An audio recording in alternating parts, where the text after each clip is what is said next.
The year is 1920. A couple sits on a grassy hillside, holding a pose for the ages. If you can imagine on that photo, the little palm behind Zane Grey is this palm. In the picture, it's maybe this tall. And then now, here it is. For more than 100 years, the magnificent Zane Grey estate stood on this site in Altadena.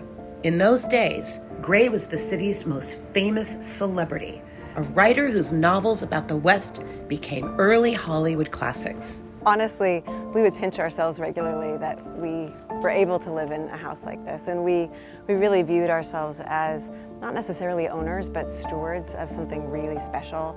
Meet Alice and Nathaniel, two of the nicest people you'll ever come across. They bought this sprawling estate in 2020 and turned it into a home for their young family filled with music, laughter, sleepovers, and holiday celebrations. But when we first came to look at it, I remember opening a door and the handle coming off in my hand and thinking, are we really going to buy this house? And we did, and bit by bit, we would put those things back together in the original way they were supposed to be. Their home was just beautiful and had quite a history. Built in 1906 for the Woodward family, no luxury was spared. The estate was designed by Myron Hunt, the famous architect behind the Rose Bowl and the Ambassador Hotel. The original owner had one request. In 1903, Miss Woodward barely escaped a theater fire that tragically killed hundreds. The house had to be fireproof.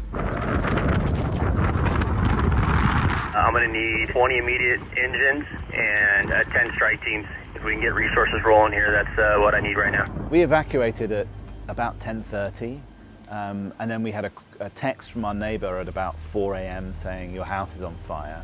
LA, Eden, IC. If you haven't started a second alarm, go ahead and start a second alarm.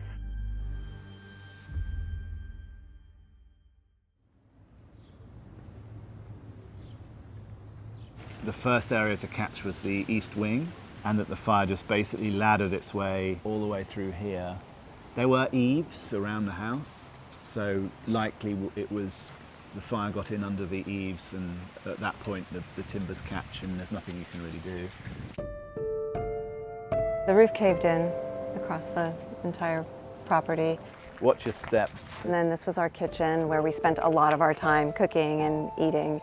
This is really my favorite part of the house altogether. It was we called it the solarium. It was an indoor-outdoor patio. These arches were all screened in.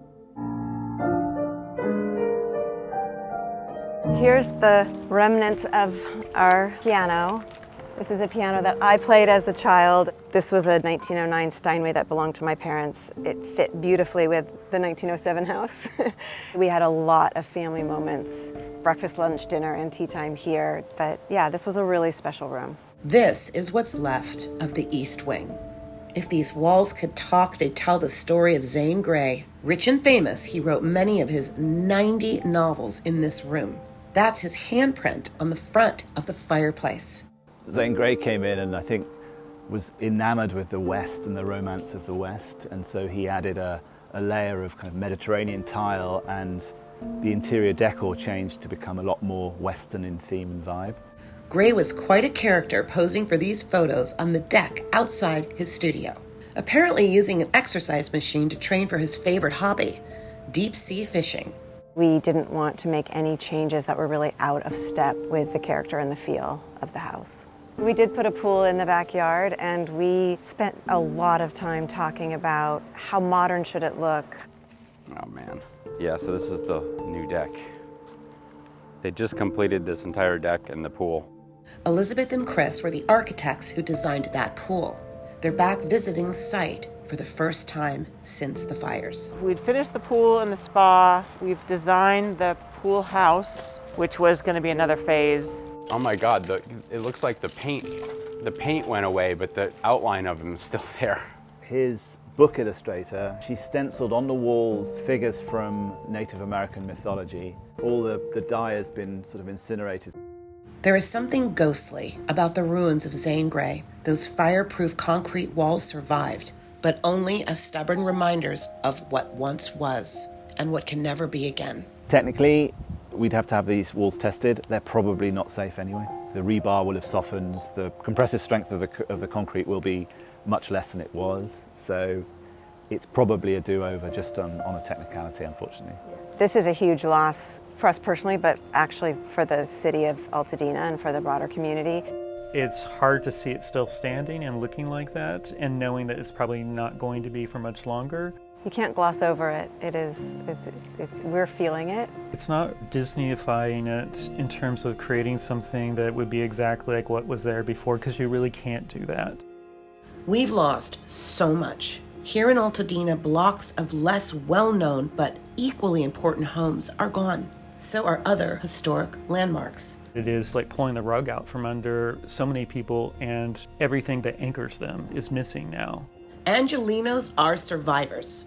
As hard as it is to imagine, LA will rise from these ashes. You can't repaint the Mona Lisa other than try to make it a museum. How do you take the spirit of what this was and continue that thought process into the future? Farewell, Zane Grey.